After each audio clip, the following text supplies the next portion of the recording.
Thank you. Mr. Commissioner, I forgot to mention yesterday that Mr. Schill is one of these exceptional persons who's been in the employ of the PIC for the past 9 years. I thought he says he was the longest serving.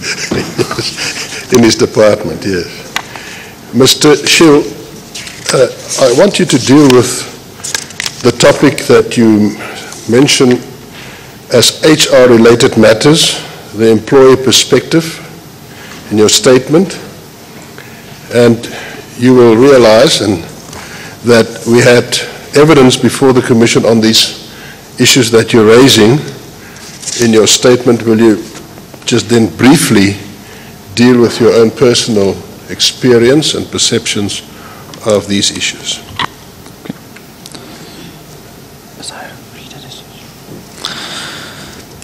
Thank you, sir. I think it's important to state that this is very much from my own experience over the time and as a perspective as an employee for the last 8 going on 9 years.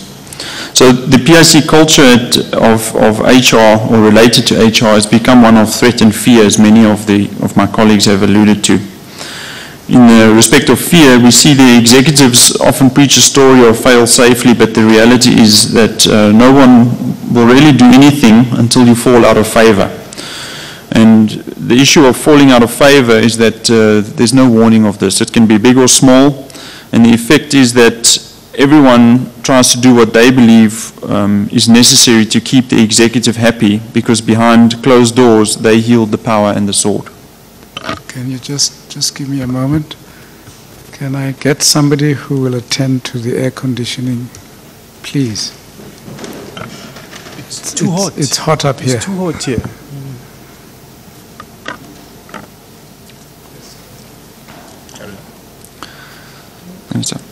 In other words, you need to stay below the radar, and if not, the proverbial kitchen sink will be thrown at you, as is the case with most general employees, by the internal legal counsel, Ms. Pamela Parler, who will do whatever it takes in evidence, and I will bring evidence to this later, and you will be purged at whatever the cost, even if it means the company has to pay a CCMA settlement or otherwise, but to come back from a proverbial culling simply does not happen. No matter the level, whether the lowest ranked staff member or executive, the message is clear: toe the line, or else the best you can hope for is a CCMA settlement.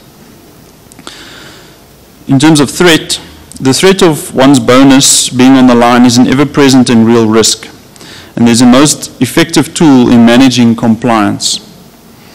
The sword that is always above your head is ready to fall at any time, as it were. In an environment where many of us are paid below a market-related cost to company, for most the bonus represents the justification to stay at PIC, as it brings one closer to market. So for the most part, the PIC bonus is not simply a bonus, but a vital part of income, because after all, we all have families and loved ones that look to us for financial support. And though mentioned in hushed tones, given the secrecy that shrouds bonuses, as previously mentioned, the unofficial understanding of staff is the one who falls into disfavor with management will feel it severely in the pocket come bonus time, irrespective of real performance. And heaven forbid that the one who's in disfavor is a department head, because then the whole department may suffer the same fate. This was the case, to my knowledge, in the IT department 2 years back. Comments like, be sure to add that to your BSc when perceived issues arise, only reinforce the idea that what you have contracted on earlier in the year is irrelevant, and that any time the goalposts can be shifted. This is a favorite line of the executive and many EXCO members. To staff, this is simply a very poorly veiled threat. For long-serving members like myself, the BSc process is somewhat of a joke. And the reality is, irrespective of what you have contracted, the score that you will get after the moderation committee will be whatever management decides. Though officially there is a mechanism to appeal, experience has taught, and I've tested it myself, that at best your score will remain the same. For some, questioning the executive has led to a lower score. So the message, in other words, is clear. Accept the score given or risk being made an example of.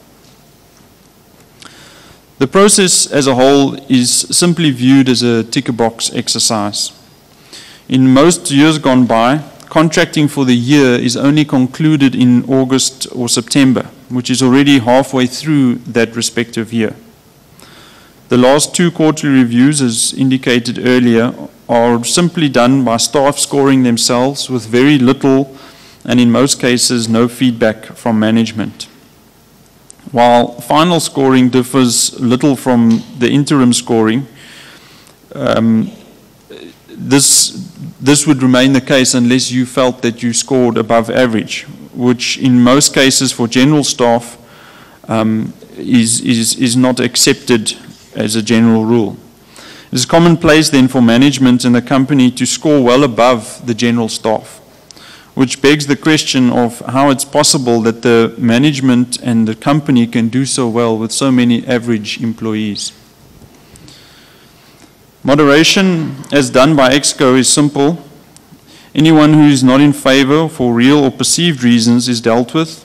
Anyone who has a high score best have towed the line, or your score will simply be cut back to the mysterious bell curve, which HR constantly refers to. And this would also then obviously mean that your executive head would also have to be seen as compliant, otherwise you would automatically suffer on the scoring.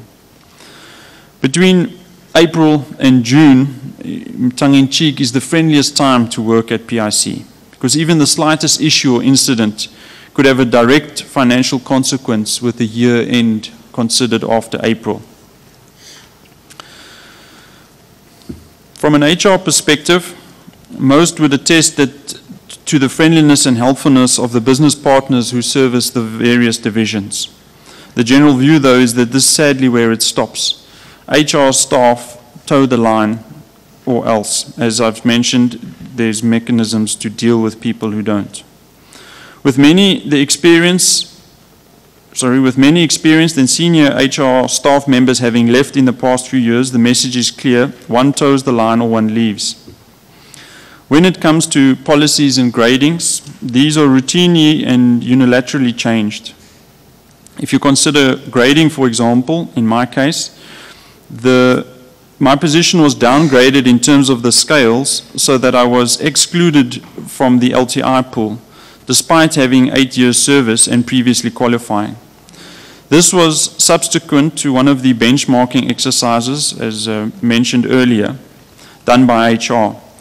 In my case, the benchmarking, considering other companies, was based on a sample of just 2 companies.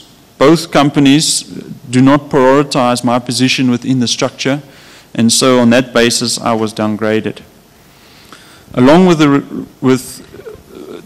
the grading, policy is also changed. Along the lines of the LTI, or long-term incentive, this was changed with immediate effect. Effectively, I view it in my case as a demotion, as it's a benefit that I'm no longer able to enjoy. This was done with absolutely no regard to staff in terms of the effect it has on them. Further, it is in my view without support in terms of fair labor practice, in that it is done unilaterally. For example, a change that happened in the policy was the policy on long-term incentives broadly used to state, to qualify for a long-term incentive, a staff needed to be on a certain grade and achieve a score average of 3.5. If achieved, you would earn the LTI in this year, but in terms of it being a retention strategy, you would only get your payout after 3 years of having maintained the 3.5 average.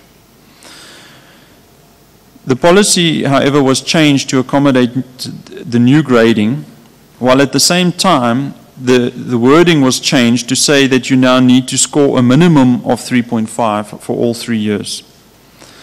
It also came into effect immediately. So rather than affecting my LTI for 3 years from now, I lost the 2 years previous LTIs, which in my view I should have qualified for prior to the change at minimum. For me, this is significant because it relates to between 20 and 25% of my annual income that is immediately removed. I personally raised this issue with the head of HR, Mr. Chris Polwane, who effectively told me that that is the way it is and that should you wish to challenge it, you can raise a grievance, or in other words, you can complain to the people who did not care when they changed the policy in the first place. For the most part, staff don't raise issues with HR, as experience has taught that rather than being viewed for what it is effectively pinning a target on one's own back. No one I know at HR, or rather at PIC, believes the head of HR has the staff interests front and center. Rather, he is seen as an enforcer, as it is through his department that disciplinaries are brought. This, in my view, is based on the fact that when he started at PIC, he seemed to make all the right noises. But when the annual report was published in the following year, he earned a bonus less than many staff. The message was then clear. He needed to change his view to comply, and in my view, he now fully complies. And it is on this basis that he effectively shut down my objection regarding the regrading. Further to the above, last year when bonuses were delayed, it was the general staff's view that we were being held ransom by the executive management's submission to Treasury for approval of their own bonuses.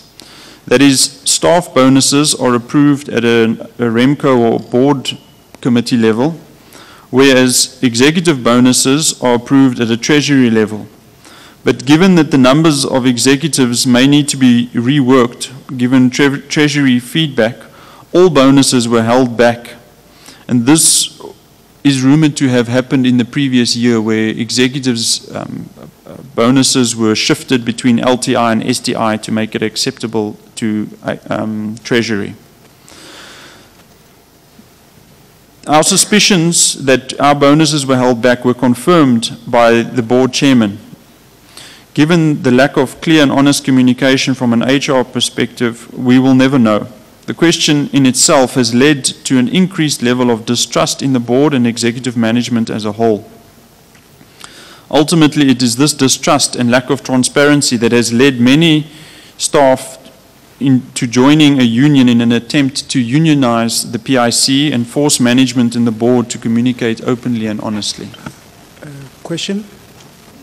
I just wanted to check. Are you saying that those bonuses should be treated differently and maybe paid at different times? You know, the executives versus the staff? Through you, Commissioner, it's our understanding as staff that the bonus pool for staff is approved at a board subcommittee level. And as such, once that's approved, it's our understanding that those bonuses are immediately payable. The Treasury approves the executive bonus pool, which has to do with the company score, etc. So it's effectively, as we understand, two separate processes. And that was confirmed to us by the chairman last year, but we're not exactly 100% sure of that. Just another one is that, are you also saying that there could be a problem where sort of the executive heads bonuses, the staff bonuses are taken away by the executive heads? Is that possible? I can't comment on that specifically because I don't know the details, but it's our understanding that how bonuses are calculated, the calculation is the matter that is held back, because then monies are shifted between LTI and STI depending on how the feedback they get from Treasury. So I'm not saying that I believe money is taken from staff, but it's held back in order to be able to potentially recalculate the split to suit the executives. Depending on what the Treasury says and all that. Okay. Just to clarify as well, is there one bonus pool irrespective of whether it's executive or staff that all of the funding for bonuses comes out of, or is there an executive pool and a staff pool?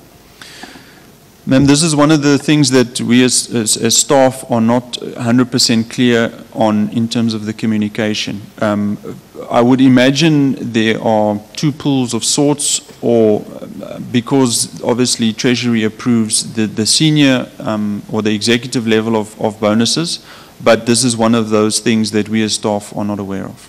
Can we get clarity on that? Thanks. We will do that, Mr. Commissioner.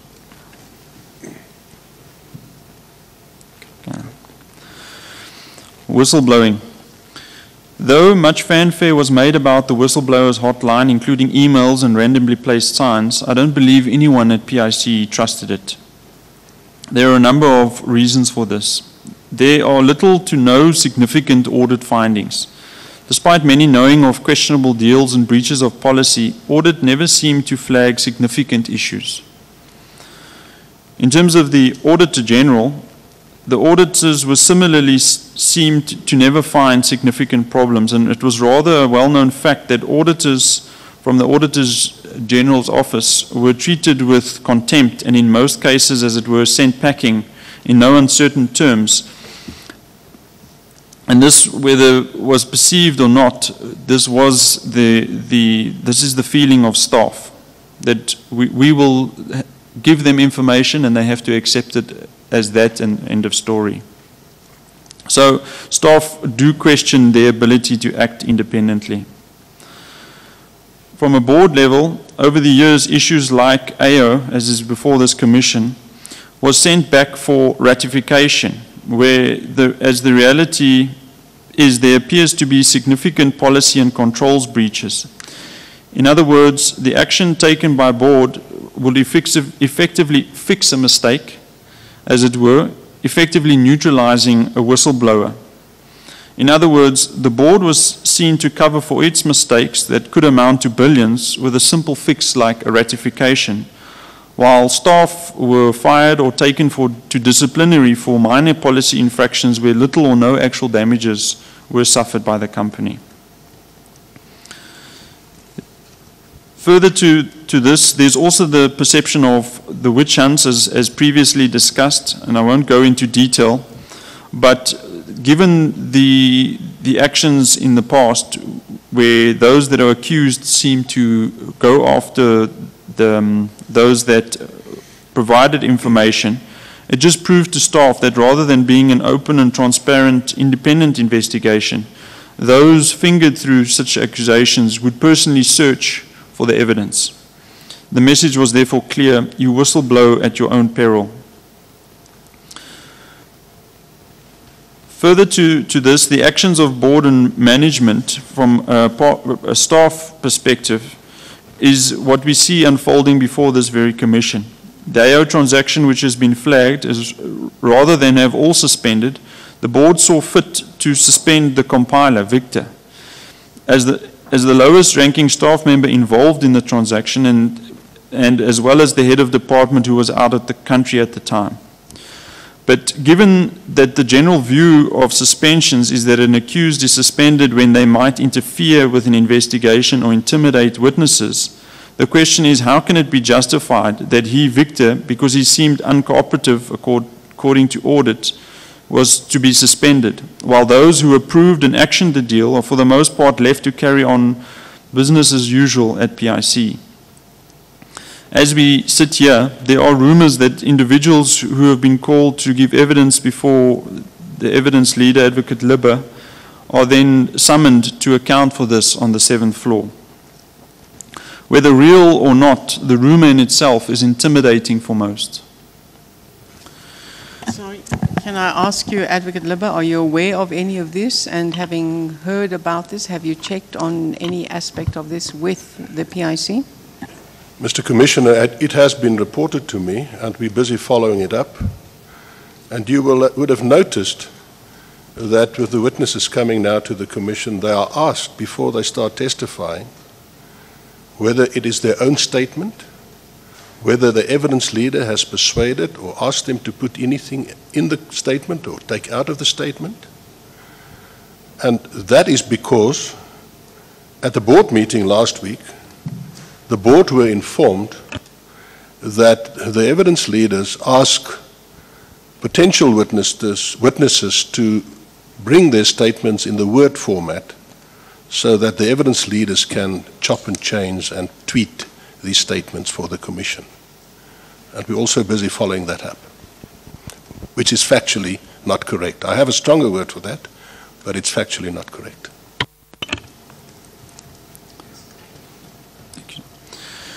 Mr. Shield, before you conclude, I missed something yesterday, and that is to ask you, these amendments to the contract that you testified, could you find any proof that it was authorized? No, there was no proof of the amendments to that contract in terms of the original offer to the rental agreement. Then, if we're going back there, Advocate, I'd like to just ask that the question and the costs implication of changing the company that was doing the fitting, what that company is, who the directors of that company is, was there a tender process for that, and did PIC have to pay the company that had been contracted, that was terminated for the contract that was in place, even though they were terminated? Was there costs involved in meeting obligations there? Because obviously they would have done some work and been committed. So there were two elements of cost: the company in the termination and the company being employed, and whether there was a tender process and the name of that company. Thank you, Mr. Commissioner. We are already in the process of following that up. And there's one aspect I forgot. Yes, Mr. Schill, can you just tell the Commission about your own discipline? Thank you, Chair. Through you, Commissioner. As I mentioned yesterday, I'm personally involved in a disciplinary which commenced on the 15th of January.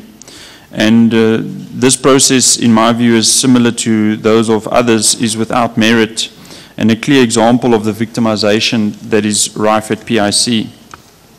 Though there was an appointment made without requisite approval in terms of the delegation of authority and procurement policy on one of my projects, it was in fact not made by myself, but rather my manager, the National Development Manager, and signed off by the Executive Head of Properties, after I refused to make the appointment without the needed approval being in place. And on Monday, I was actually found guilty of 2 charges related to this disciplinary. And the sanction in terms of the policy for these 2 charges is dismissal. And I believe that it will likely lead to my dismissal later in this month. Okay. That is the evidence, Mr. Commissioner. Just a question. The AG, the Auditor General, you are saying that there were most times like scent picking.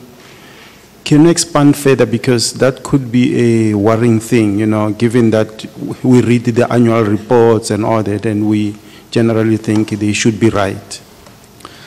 So my is something maybe we might want to follow up, just, you know, to ensure that it's done properly, if it's not done properly. Through you, Commissioner, yes, my experience in this matter directly is limited. But what I can say, for example, is in relation to the fruitless and wasteful expenditure to which my evidence relates. There was no finding in relation to this, despite this amount being at least probably 17 million rand, which begs the question why it was not flagged. It's my understanding that there were some questions around it, but reasons were provided to the Auditor General, and they were forced to accept these reasons on whatever basis, whereas the evidence does not necessarily support that finding. So we should follow it up, Advocate Luba. We'll do that, Mr. Commissioner. Right.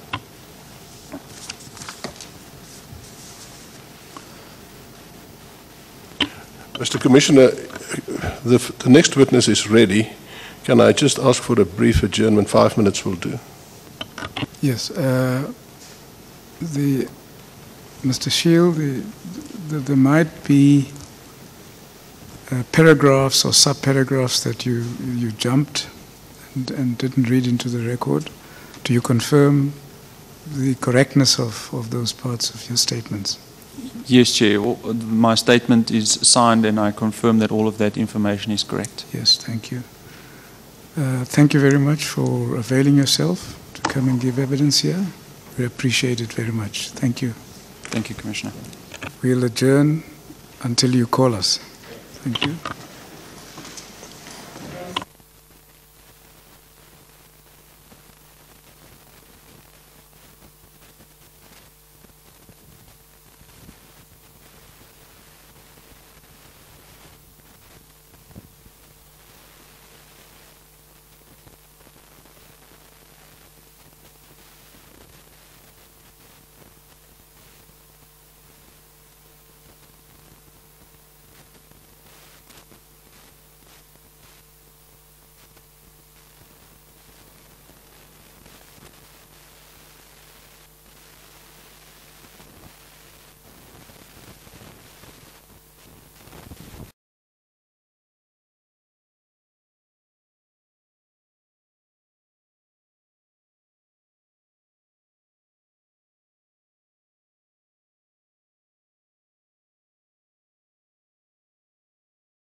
exams, phase 1 and phase 5. The following is a synopsis of my previous employment until 1 November 2008, the date I joined the Public Investment Corporation. 85 to 88, I done my articles at Trondotoy, they currently PwC. 89 to 90, I served at the South African Defence Force, compulsory military service. 91 to 95 at ISCO Pension Fund. I started as an accountant with the following duties: budget control, systems control and development, monthly management reports, taxation and VAT returns, and investment administration. I was later promoted to chief accountant with the following added responsibilities: supervisor of personnel, treasury function, foreign currency transactions, reserve bank approvals, monthly development reports, and then preparation of the financial annual statements. In 96 to 99, I joined Boland Bank, who later became BO Bank and then was bought out by Nedbank. I was appointed as the Regional Credit Risk Manager for the Northern Regions, with my main responsibilities: supervision over personnel and risk management at 14 branches, management and control over the region's active finance book, evaluation of client risk and formulation of risk profiles for each client, and financial analysis of client financial statements when they apply for funding. 2001 to 2008, I joined University of South Africa as a lecturer, where I lectured financial accounting for the honours and CTA students. Simultaneously, 2000 and 2008, I had a contract appointment with the Land Bank, where I conducted all their forensic and fraud investigations for them.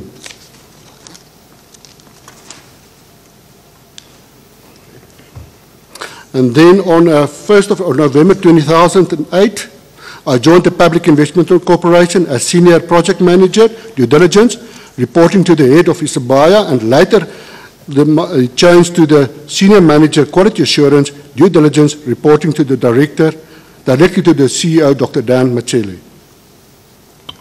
Can you just, again, refreshing our memories, Isabaya, what exactly is that? Isabaya is effectively the PIC's unlisted leg. It's between development finance and then private equity. Thank you. Can you proceed with 5? My main duties included the development of a due diligence manual for unlisted investments to be used as a guide during the execution of the due diligence. I can refer you to Annex A if you want me to take you through, Commissioner. No, you can proceed. Is it fine? In addition to managing the process, I had to oversee execution of the due diligences, interact with external due diligence service providers, and sign off on due diligences to ensure compliance with the due diligence manual. Can I just again stop you here? I should have asked you in the beginning. We might not deal with 1 or 2 paragraphs in your statement. Do you confirm that that is your complete statement and you confirm the correctness of what is stated in that statement? That's correct, Commissioner. Thank you. You can then proceed. In November 2008, the Executive Head Development Investments, Roy Rajar, called me in... No, it's 2013. Sorry. In addition to managing the process, I had to oversee the execution of due diligences, interact with external due diligence service providers, and sign off on due diligences to ensure compliance with the due diligence manual. Can I ask you, it seems to me what you're stating there, you were in charge of the due diligence process. Overseeing it and make sure that it's quality due diligences, yeah. But the duty normally executed the work themselves. Question? Yeah, question. Sorry, Commissioner. Did you have a team reporting to you? I mean, is that a big department? No, it was only me. When they appointed me initially, the idea was that I would create a department looking at the due diligences, but that never happened. So it was only me reporting initially to the head of Isabaya and then to Dr. Dan directly. But as I understand, when you got there, you drafted this manual. That's correct. That also went to the Executive Committee for approval and was approved as the manual for due diligence processes. And actually, that's correct, Commissioner. That's just the index, but the full manual is much thicker, but that's just the index of the manual.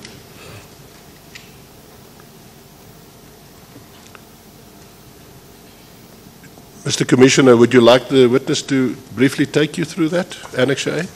I would actually prefer that. Thank you, Commissioner. Okay, just the due diligence, the purpose of the policy. The purpose of the document is to explain the role of the due diligence and to set a framework whereby the process can be governed and managed.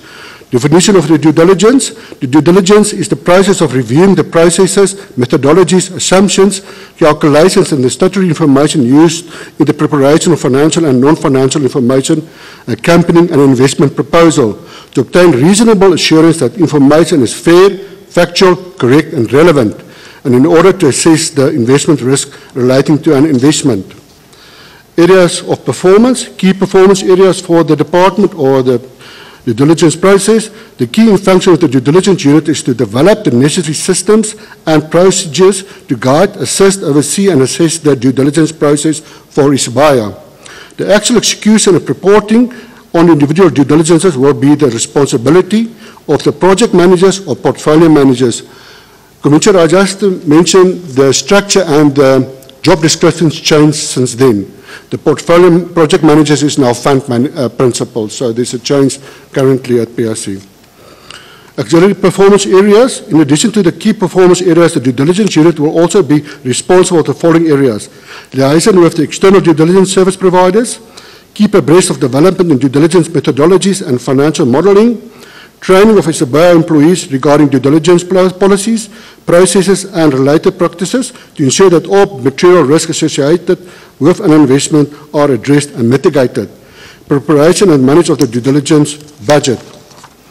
If you look at the diagram for due diligence, you receive an instruction from the project manager, now it will be the fund principal, receive an activity sheet, receive a draft scope, clarify the scope of the timelines, that's the actions that you have to take. Then the next step, assess the scope of the due diligence and identify the need for external experts. The normal actions would consult with the project manager, identify the performance areas, decide on the level of outsourcing, finalize the scope indicated, work to be done in-house and externally. Submit to the buyer committee. At that stage, it was our first committee. Conduct an in-house due diligence. We refer to section 5 of the document. Prepare documents for the investment committee and then submit the investment committee for approval. Prepare a scope and request for approval for appointment of external service providers.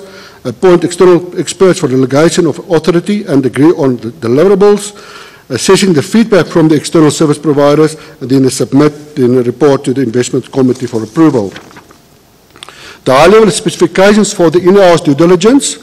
Now the sections, I don't have the sections here. It's just you don't have to go through the whole document. Okay. Can I just ask, the PMC doesn't come into play here? I see you refer yes, the things PMC, to that's the new structures. Yeah, the new structures. So that replaced almost in the Isabaya committee. The PMC 1 is now the new replacement for. Actually, it goes back to the dual screening committee now. But I must also just comment, this was updated in 2012. Sorry. Don't you have a PMC unlisted? Yeah. Can I just, this process was developed in 2012. Then we'll see later in my affidavit, I was removed to the dealing team. So since then, I didn't work on the process anymore. So. But this is the process that I developed and implemented at that stage when I was still the head of due diligence. I think you can go back to your affidavit now. 5.1, conduct the due diligence planning by completing and the due diligence. Sorry? You can go back to your affidavit now. Okay, sorry, sir. I think you must start at paragraph 6 now. The point is, you were employed by the PIC to develop this manual. You did that, it was implemented, and then in November 2013, you were called in by the Executive Head Development Investments. Can you continue from there? That's correct, Commissioner. In November 2013, the Executive Head Development Investments, Roy Rajar, called me for a meeting in his office. At the meeting, he informed me that the CEO doesn't want me in the position of Senior Manager Quality Assurance Due Diligence anymore, and that I will be transferred to the due team as an Associate Principal, Social Infrastructure, reporting to the Fund Principal, Social Infrastructure. When requesting the reason for my transfer... Sorry, what did that amount to? Was it demotion, or was it a sort of a bigger or more important position that you are now moved to? No, it was a straight over moved. I experienced it actually demotion because initially I reported to the CEO and I report to a fund principal. But financially, no implication. But in terms of the competencies that you were exercising in due diligence and the competencies you were exercising in this new social infrastructure, which was the better use of your skill? Because my background is forensic investigation, my preference was actually the due diligence side. So I would have preferred to stay as the head of the diligence. But you have moved from there? That's right. Okay. You testified that you, till that day, reported to the CEO of the PIC. Did he tell you, or did he advance any reasons why he didn't want you in that position anymore? No, I just spoke to Roy Rajar, who indicated to me that was instruction from the CEO that I should be moved to social infrastructure. You did ask him for the reason. What was his response? Well, when I requested reasons for my transfer, he indicated that was instruction from the CEO and that I am free to dispute it, but the male at my age don't have much of a choice. Yes. And that's true. Now, you go to paragraph 7. Just a quick one, On the 7th floor of the pier, who's on the 7th floor? Because I've heard a lot about the 7th floor. To my knowledge, it's only the CEO and the CFO, but I can't the whole floor? The 7th floor, yeah. And the heads, where do they sit? They're sitting with the departments. What floors? Oh, Our okay, department, Roy sat with social on the 6th floor with us, so they sat, my understanding, with the departments, yeah. We might need to just visit and get the layout and all that, yeah. Okay.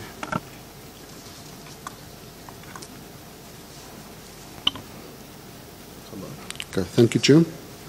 In January 2014, I assumed my duties as Associate Principal, Social Infrastructure, focusing on sourcing, assessing, and presenting of transactions to the investment committees. Okay. All right, sorry. Okay. At the beginning of February 2016, I received a call from the CEO for a meeting in his office. He requested that I conduct a forensic audit on the preparations of AFCRI Poultry Pty Limited, trading as Daybreak Farms. After the meeting, I drafted a request for proposal to be sent out to the prospective service providers to conduct the post-investment due diligence on Daybreak Farms. The proposals received were vetted, and it was recommended that Ernst & Young and Deloitte be appointed to conduct the post-investment due diligence for us, refer, and it should be for the approval of the appointment of the two service providers. Can I just interrupt again? And I apologize for doing that. Till this meeting with the CEO in February 2016, was there anything you had to do with this entity, Daybreak Farms? Any knowledge of that? No, I wasn't part of the deal team that worked on AFCRI Poultry.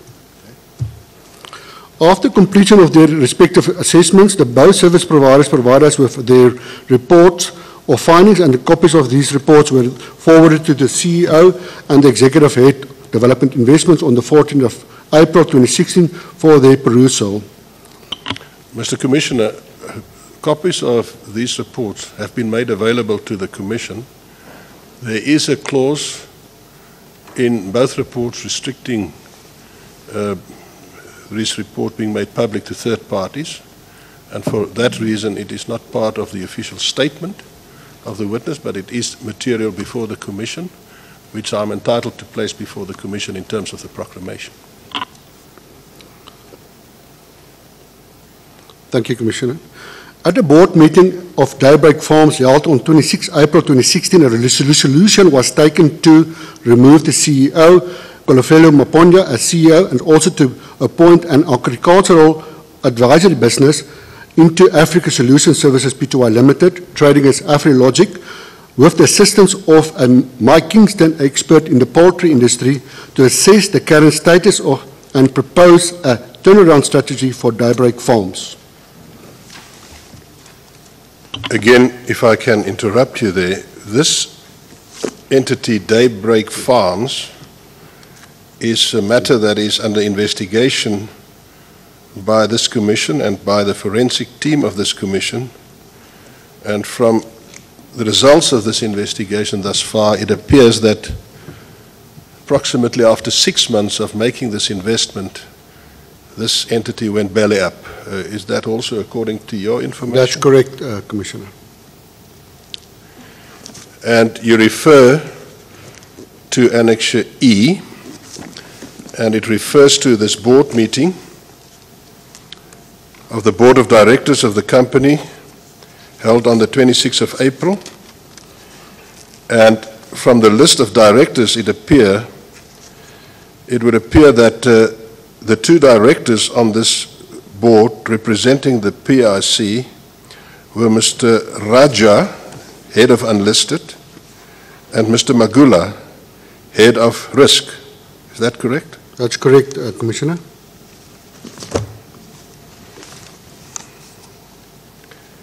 And I'm just asking you, I don't know if you can comment, but the assessment of this investment and approval of this investment would have it been within the department of Mr. Raja as the head of unlisted.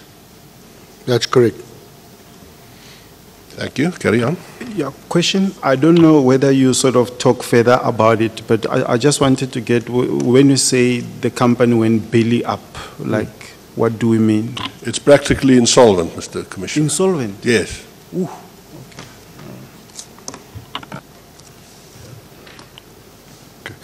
To secure its interest, the PIC, as the biggest stakeholder of Daybreak Farms, decided to second myself to Daybreak Farms as the interim CEO on 13 May 2016. My responsibilities were to take over the function of the CEO, overseeing AfriLogic to ensure that they deliver on their mandate and to report back to the PIC on a regular basis. Just to assist the Commission,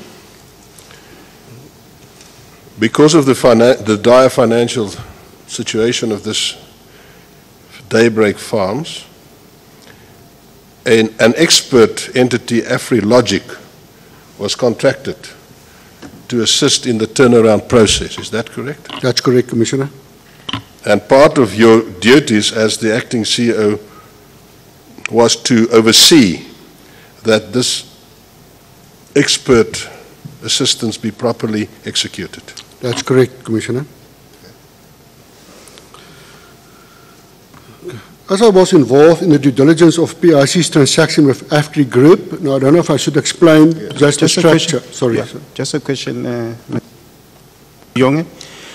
Do you know whether a DD was done before the PIC put money in Daybreak? Yes, there was external due diligence, there was financial modeling, and there was also valuations done, initial, before the transaction. Yeah. Which might mean then they were not correct or something? Unfortunately, I wasn't part of the team, so I can't comment on that. Mr. Commissioner, you will have evidence on that score. The evidence will be, and I will later deal with this aspect in his evidence, that it was an overvaluation of this entity. Evidence will be presented that the realistic value of this entity at the time was between 600 and 800 million. And the investment by PIC amounted to 1.2 billion.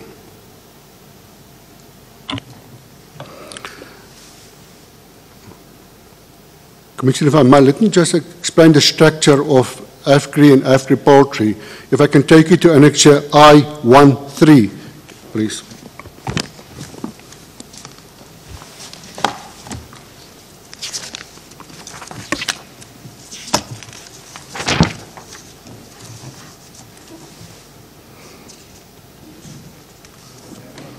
The memo on business cycles?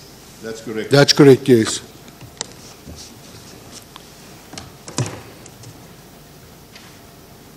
Thank you, Commissioner. Just the AFCRI Group is the big AFCRI Group. They've got had two investments, AFCRI Poultry Pty Limited and Kinross Feed Mill. And part of the transaction that PIC became involved in, Kinross was sold, the assets of Kinross was sold to Afri Poultry. And then AFPRO and PIC bought the shares in Afri Poultry from Afri Group. So if I refer to Afri, that's actually the Afri Group, and if I refer to Daybreak, I refer to Afri Poultry. In other words, Afri Poultry became Daybreak. That's right. This is the left-hand side of the diagram. Sorry, yeah, no, I didn't put it on here. I'll just take you through what is Daybreak's structure. So just to explain this initial structure, Afri is the initial shareholder. They sold Kinross to Afri Poultry, and then PIC with Afro bought in the shares in Afri Poultry and became Daybreak Farms.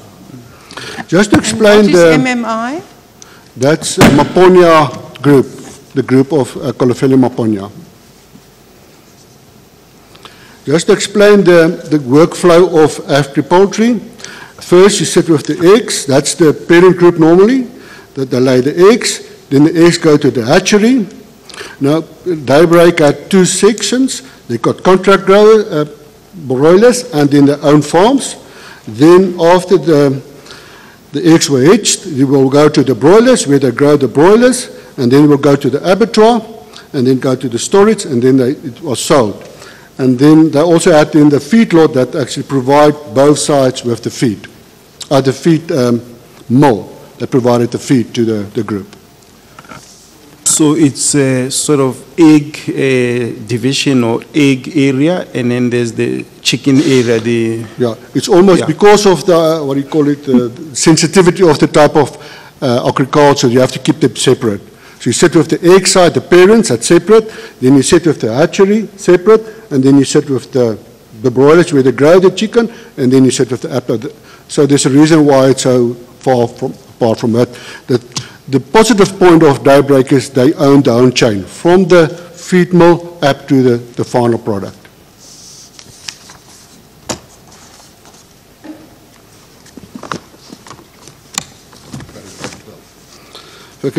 Commissioner, if I can go back to paragraph 12. As I was involved in the due diligence of PIC, at that stage I was still part of the due diligence, head of due diligence at that stage. The transaction with Afri Group, now that was a separate transaction where PIC bought a stake into Afri Group. So that's a total different transaction. I recall there was a condition set by the PIC Fund Investment Panel on 30 January 2014 that the poultry division, at that stage Afri Poultry, now Daybreak Farms, be sold within 12 to 18 months because of its underperformance against other divisions in the Afri Group. Sorry for that typo. I just want the Commission to underline this, what is stated in this paragraph. It's a condition precedent with the deal of Afri that they must sell off Daybreak Farms because of underperformance. And the witness previously stated that is exactly the entity they then invested in 2015. Just to check, isn't it that many companies listed on the JSE did sell their chicken businesses out and all that? I can't really comment. You can't comment on according to me, most of them prefer the full chain because the problem, your biggest contribution cost is your feed. So if you don't control the input, you don't make money because the margins are very small for chicken. So you have to control the whole. If you look at Astral, you look at Rainbow, they all control the whole chain down from the beginning to the end. Yeah. And the PIC, was the PIC a big shareholder in Afgri? Not a big shareholder, but a shareholder in Afgri. Yeah. And then they spun out the Daybreak separately and put money there. That's right. I'll get to my statement the next. All right. Thank you, Commissioner. At paragraph 13, the PIC was approached by Maponya Investments, that's MMI, who's also the shareholder, a B shareholder in Afri Group, presented by Kolofeli Maponya to acquire Daybreak Farms from Afri. The PIC, through its private equity, private sector, and small and medium enterprise investment panel, passed a resolution on 2nd of April 2015 to do the following investment into Daybreak Farms. Firstly, they bought the equity at nominal value. PIC on behalf of GPF, UIF and CC took up a 6% stake at 36 Rand.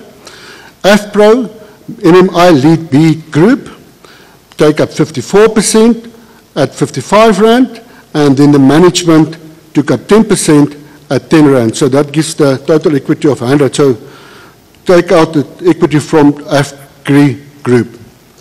Just confirming the amount, 54 shares, you said 55. Is it 55 or 54? Sorry, 54, 54. Commissioner, 54. It's 36, 54 and 10.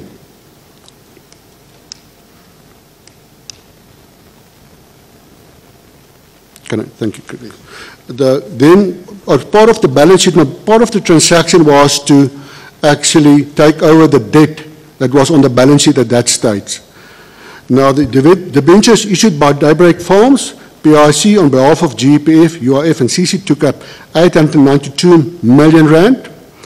Further instruments issued as a senior debt to Daybreak Farms, PIC on behalf of GPF, UIF and CC take up 299,790,000, so 299,790,000 Rand. The proceeds on the debt funding was mainly utilized to settle current debt on the balance sheet.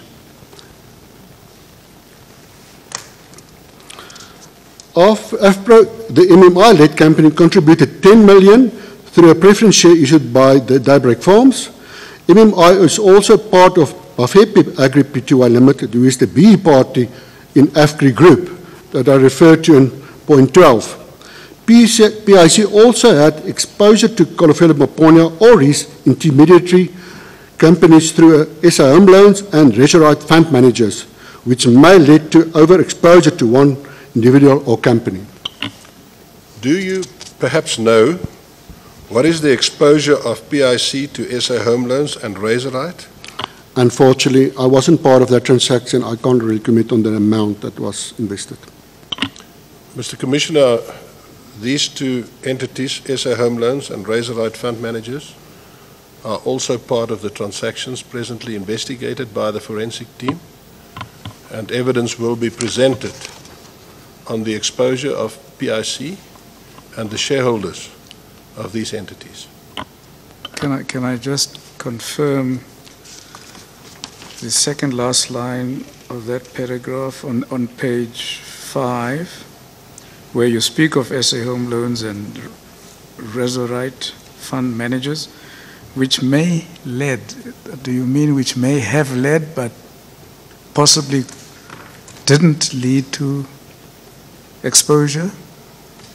I'm not sure what is meant there. So PIC funded Kolofela or his intermediate companies to buy stake into SA Home Loans and Resurite Fund Managers. So PIC was the funder for the transaction. And was PIC exposed to, you say which may led, or is it may have led? It may be, because you have to look, when you do investment, you have to look at your total exposure to one person, that you don't overexpose yourself to one individual. Yes. And my comment is just that it may lead that we have overexposure to one person, and from an investment point of view. I think I've got it. I think that when you are looking at this again, Advocate, as we've heard previously with other entities, the PIC tends to have looked at them individually, not cumulatively, in terms of exposure. When they've done that, we saw that with the discussions we had yesterday and previously. So when we're looking at this, we would look at all three, Daybreak, Home Loans, and Resurite, in relation to MMI. If I understand you correctly, that would be the total PIC exposure to that entity. Is that correct? Advocate? Sorry. I'm talking to the advocates. I'm talking to you, Mr. Libba. I didn't realize, I apologize. Sorry. I'm just saying that because you indicated that these two entities, SA Home Loans and Resurite, as with Daybreak, are under investigation. Yes. And therefore the point being made about may have led to an overexposure, we would be looking at the three as an exposure of PIC in the cumulative sense. Absolutely. To those three. Absolutely. And the decisions, even if they're made separately, It's the cumulative exposure to one entity. Exactly, Thank you. and as it's pointed out, it is an exposure to Kolofelo Maponya. Do you have any idea what that cumulative exposure is at this point in time? Not at this stage.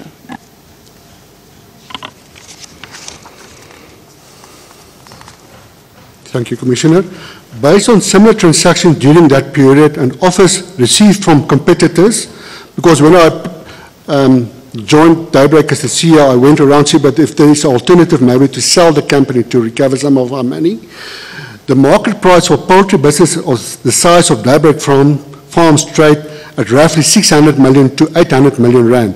And the fact that Daybreak Farms never made sensible profits under AFGRI, it seems as if the 1.2 billion paid by PIC may have been an overvalued or overpayment. But unfortunately, I wasn't... Sorry. No, Commissioner? Yeah.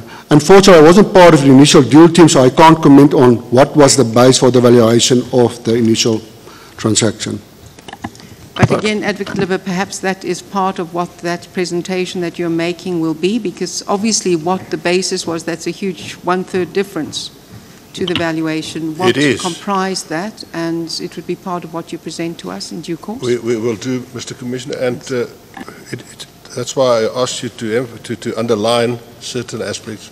We know from the evidence of this witness, A, that PIC in a previous deal said you must sell off this entity because of the underperformance of this entity. We know from his evidence that at the time of the transaction, the debt exposure of this entity was roughly about 1.2 billion, just the debt. And the investment into that entity was mainly used to settle the debt of that entity. And it's quite an issue when you spin out a company and you burden it with debt, you know, and you know it does happen sometimes, and it's quite an issue, you know. It's good. Can you just explain to the Commission? I think I've missed that somewhere.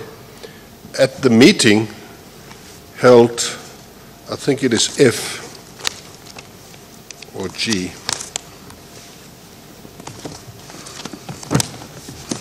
No, E. At that meeting, I believe the CEO, Mr. Maponya, was fired. No, I don't want to say he was fired, but he was asked to step aside. Okay. And I believe before that meeting, he had a meeting with the CEO, Dr. Dan Machilla, at the PIC. I'm not aware of that You're meeting. not aware of that. Do you know of a PwC report? I heard about a report, but I didn't base because I was more on the operational side. I didn't use the PwC report as my guidance when I was the CEO at that stage. I also place on record, Mr. Commissioner, that we have information that PwC provided a report to the CEO about the financial situation of the Daybreak Farms prior to this board meeting, and it is because of that PwC report that the CEO was asked to step aside. And the chairperson of that entity also resigned at the same time. Is that correct? Can you confirm that? I can confirm that, yeah. And it is as a result of that stepping aside and resignation of the chair that you were then asked to go to the Daybreak Farms as the acting CEO. That's correct, Commissioner. Sorry, I took you off a side. Sorry, but when you were asked to go and take up that position, had PIC already committed to getting involved in that company? You see, that was a reason for the appointment of the experts to assess the current situation, to propose a turnaround plan, which will then be utilized later on for what PIC should do with the deal. Just the chronology, Mr. Commissioner, is the investment was in 2015 by the PIC, and very shortly thereafter this was the board meeting with two PIC non-executive directors sitting on the board, and the CEO, Mr. Maponya, then asked to step aside, being replaced by the person from the PIC, Mr. De Jonge, to act as the CEO of the company. Thank you, Commissioner. The underperformance of Daybreak Farms to the point that they became technically insolvent was the unusual high feed prices experienced during 2015-2016 and the management decisions that led to the loss of critical institutional memory. See this attachment here to Annexure I for progress reports that I was sent through to PIC on findings and actions during my time at Daybreak. I want you to deal in more detail with the loss of critical institutional memory. It's been put in very soft terms, if I might call it that. Can you just explain it more? Yeah, what happened when Daybreak Farms was taken over from AFGRI, within 3 to 6 months, almost all the executives were all dismissed, or there was apparently change of business and they were retrenched. But all of them went to the CCMA and they were actually given severance packages to go. So at one moment there was no executives actually left in the company. And what was the situation with the salaries of the new people appointed by Daybreak? With the new people appointed, although they've had experience in similar businesses, but they didn't have experience in poultry businesses, the salaries were extremely higher than the normal salaries that was paid to the previous guys. And what was the financial implication of that on the institution Daybreak Farms? Well, when I came in, they made a loss of almost 200 million rand within a year period.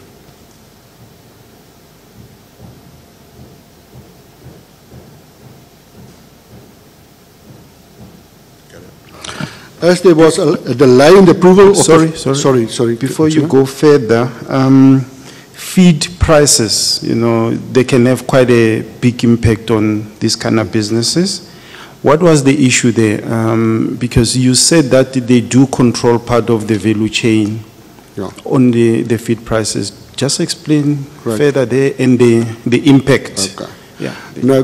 Commissioner, the biggest part of the feed is maize and soya. Mm-hmm. The soya price was normally within the 4,000 Rand per ton. It went up to almost 8,000 Rand per ton. So it was extremely high. From where? From what price? Come again? Roughly 4,500. It went up double at that period. So that had a big impact. We have to admit that. Mm-hmm. And the maize price is always normal, around 2,000. It went almost up to 4,000 Rand. So that had a big impact. So your raw material that you had to buy. Mm-hmm. And because of the cash flow problems that Daybreak had, they have to go and buy raw materials at cash. They didn't get facilities to buy on credit. And that makes it extremely difficult to manage the business at the time that I was with the company. Thank you, Commissioner. As there was a delay in the approval of the turnaround plan by the PIC, the agricultural specialist informed Daybreak Farms on 20 October of the intention to withdraw. Whereafter, I also requested to be moved back to my current position at the PIC at the end of November 2016. Since my return back from PIC, I haven't dealt with or interacted with Daybreak Farms from an investment operational point. Do you know whether the PIC had to recapitalize this entity? Did they put in more money, in other words, into this entity? During my period, they gave a guarantee to AFGRI or through Land Bank to AFGRI of 200 million Rand to help, which helped us to take us through that interim period.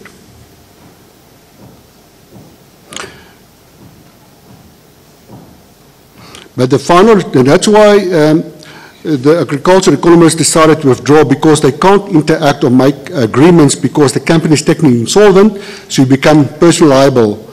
So that's why they withdrew. So, and it was very important that the debt should be capitalized to get the balance sheet in a healthy or solvent position again. The other interesting aspect of this transaction, Mr. De Jonge, I believe there were transaction fees paid. That's correct, Commissioner. Normally PIC charge a 1% transaction fee for the expenses, due diligences, that's a normal practice. So in this case, there was 1% for PIC and 1% for MMI. That amount roughly to 13 million that was paid. And if I understand that correctly, MMI, who came to the PIC in financial difficulties, got a transaction fee of 13 million rand. That's correct, Commissioner.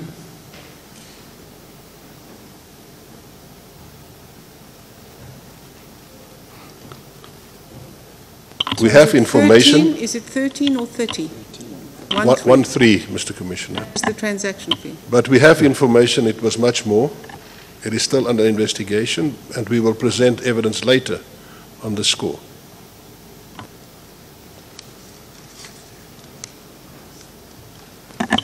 I'm assuming in your investigations you would explain why there was a transaction fee to Mr. Maponya at all? I mean, it was his business? Yes, it was. We'll explain that. This is one of those stories, luckily, before this commission, Mr. De Jonge, which has a happy ending. I believe that this entity has now been turned around and is making a profit. It's in fact improving. If I can just comment, Commissioner, when I left in November, the company started making small profits, and I understand now they're making good profits.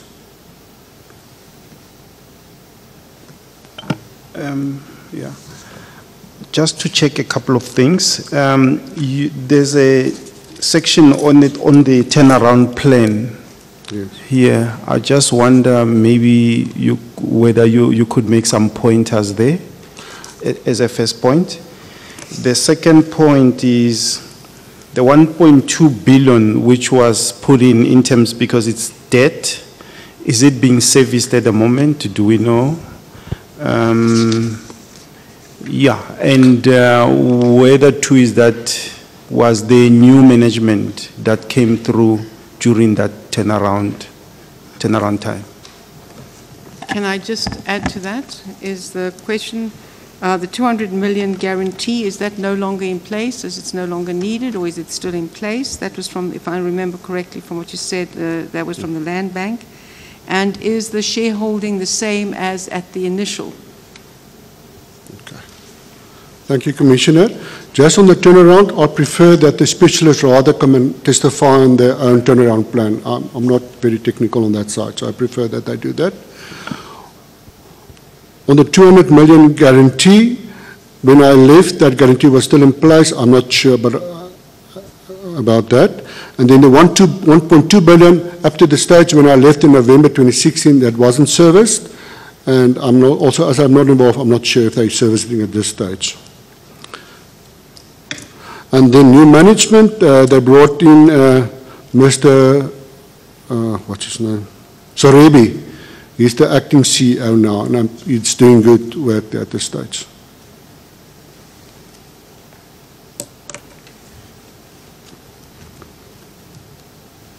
The shareholding remains? No, the shareholding changed because with the restructuring, that's my understanding, is the shares were taken back from AFPRO because of non-performance, and then the shares were split between the three clients of PIC, GPF, UIF, and CC.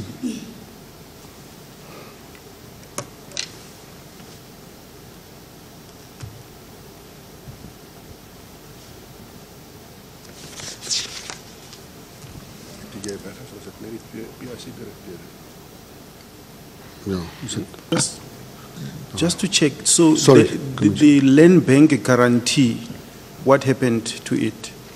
I'm not sure, but at that stage it was only given for 6 months to help us through that period. So I left before that actually expired. So I don't have information on what happened with that later on. Okay. But with the cash they're making now, I don't think that will be a problem. They're making good profits now. But the question, I think that when you do present that whether this was ever needed to be utilized and whether it is now no longer in place. Did it simply function as a guarantee?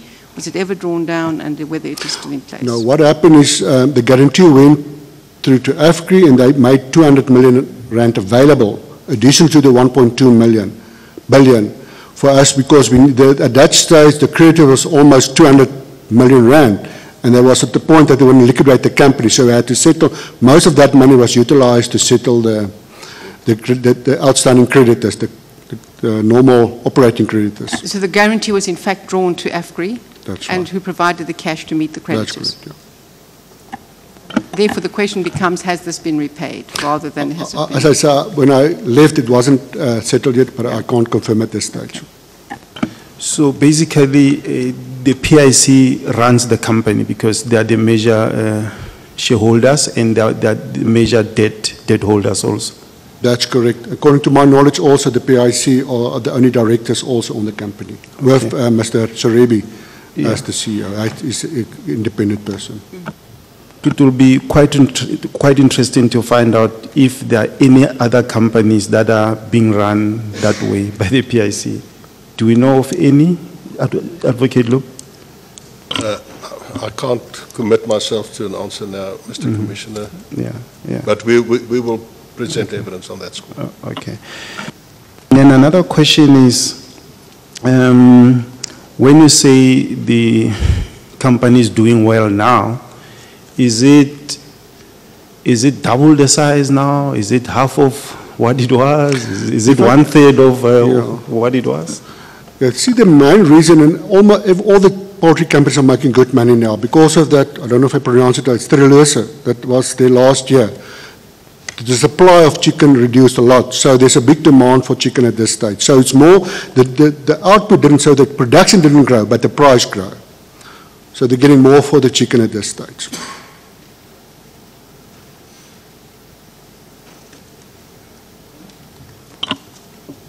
That's the evidence, Sorry, Mr. Commissioner. just 1 point, just so that I'm clear. We had, in terms of the funding, it was a 1.2 billion and then a 200 million, so the investment in this was 1.4 billion in total, being the 200 guarantee from the land bank as well as the 1.2 billion from the PIC.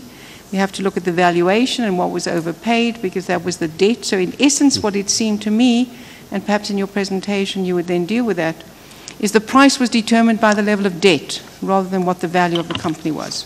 It would seem like that, Mr. So it's Commissioner. too coincidental of 1.2 billion debt and 1.2 billion Yes. paid. So that the valuation was determined by what was owed rather than by what was the value of the Absolutely. company. And then there were, in addition, the payments of transaction fees of 13 million to an individual who was involved in the company. And obviously now we would also like the ownership structure because that sounds now it's only the PIC that is, through the entities that it represents, that is owning this entity. And therefore, perhaps in your information, what is the level of profitability and the debt service agreements that are in place to ensure that there is return on that investment to the PIC? Thank you, Mr. Commissioner. That is, and we'll have to recall Mr. Rajar, who was not only the head of Unlisted at the time, but also must have intimate knowledge of this transaction as he sat on the board from the date after the investment into this entity. I also think if recalling Mr. Raja, I'd like to put on the table for him to address the question of the movement of Mr. de Jong. Because I think that I would like to understand how that is simply implemented. We move you from A to B, no explanations, no nothing. Well, you're a male, so of a certain age. And males of a certain age must know they are vulnerable. Okay. I'm Well, they also may be very vulnerable. sensitive to that. I understand the sensitivity, and we won't go there. On the board, there were land bank people. Were they there because of that guarantee, that 200? Yeah, they also funded, you see, they made money available through AFGRI because there's the structure there. So the operating capital they've put in. So based on that agreement that they had Oh, I see. Because of the AFGRI investments. Okay. Mr. Commissioner, I think in that circumstance, I think it would be helpful when you do present that we get all of these different pockets of funding, whether it's from the land bank to AFGRI, so that we know in the picture of Daybreak what actual funding was available through what entities and what that total was and the turnaround strategy, and it is most welcome that it is now making a profit, but those debts have to be serviced. Thank you, Mr. Commissioner. Just to check, those loans that Avgri had, were they loans with the banks, and were they repaid in the end with the PIC money? Sorry, Commissioner, is that the initial transaction you're talking?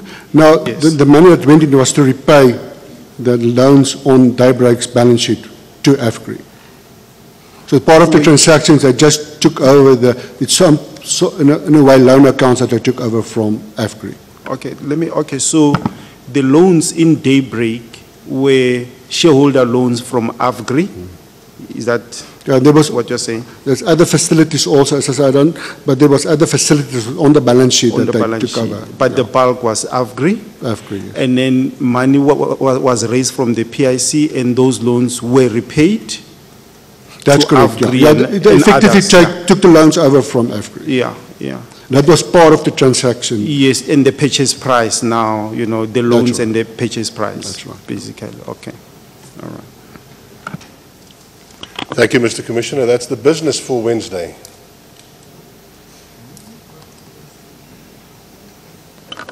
Yes, thank you.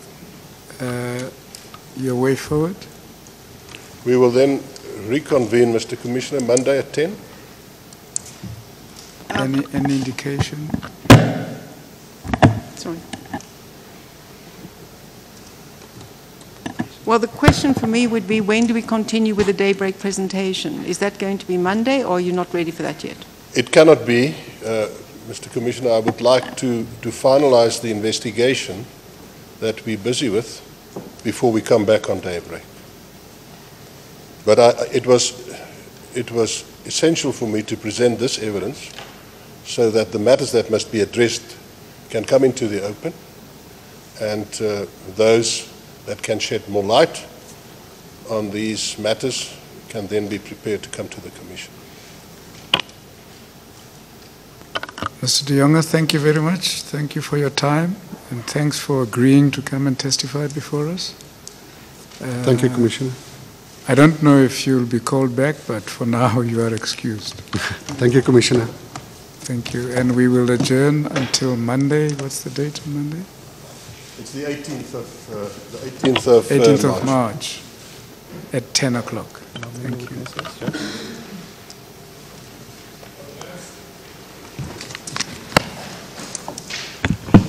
Die van mijn werk.